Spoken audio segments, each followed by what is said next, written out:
Welcome to a brave new world. Welcome to DDB China and BrainJuicer Fest. Thank you very much for coming. My name is Han, as Asad just said. I'll be working very closely with John and the rest of the team in setting up BrainJuicer's offices in China. That there are certain fundamental truths, like, stories beginning, middle, end, journeys, mythical figures, overcoming dark forces, rescuing something, redemption, salvation, tragedy. I mean, they are all common elements, I think, of all stories. Probably even dating, and I'm taking a huge risk here, dating back to thousands of years into early Chinese myths and stories. We were talking about KFC in China, which apparently is much bigger than McDonald's. Yeah, I think it was in the first, China, and the first of the two to really make a mark. And we learnt lots of things. I think we learnt that in second and third tier cities, it's actually a social hub for young people to hang out in because there aren't the bars or the venues to go to. So the kids hang out in KFCs, and it's quite a cool place to go and to be seen. And also we learnt that it's a KFC you can home order, and in fact order it and it will be delivered to your home, and people are doing this, and mothers will do this and order it for their kids. Does KFC deliver anywhere else in the world? I'm not.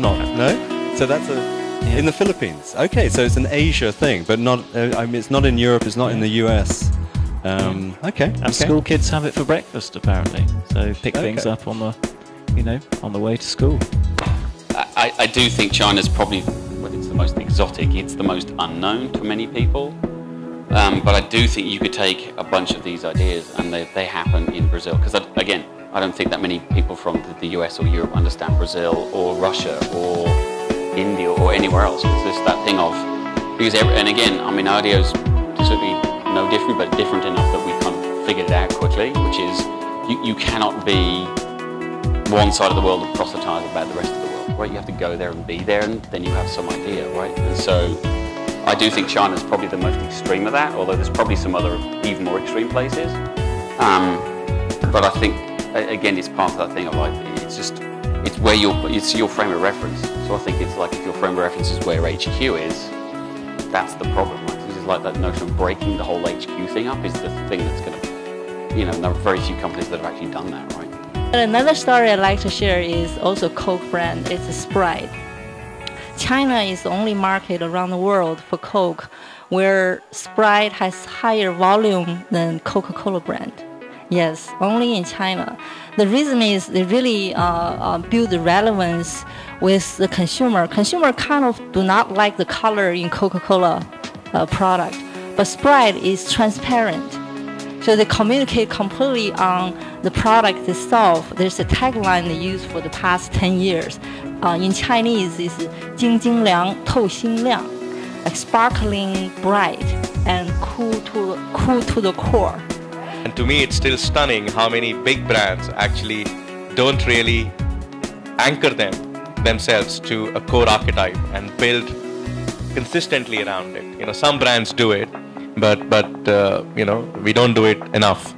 We now have enough case studies where we've tested something in a predictive market that has then gone on to bases or something, so our volumetric test, and then been launched to actually show how predictive it is of success at the very early stage. I think Chinese government is quite aware of that, the fact that China is a really export-oriented country.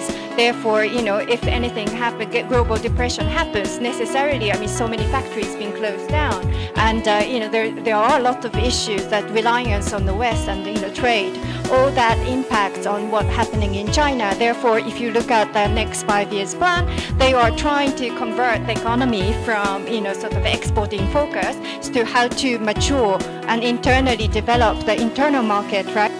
Wow. Look at this. It's an organic office. We've got butterflies, I think the biggest risk is coming from the London Stock Exchange and from Wall Street, where you've got a group of spotty analysts who are sat there going, you need to make a profit in China, profit now, big margins. So we're looking at serious double-digit margins on our business, but it means all the money's going back into the city, whereas gut feel. If we made a loss every year for the next 15 years, we're set up for life.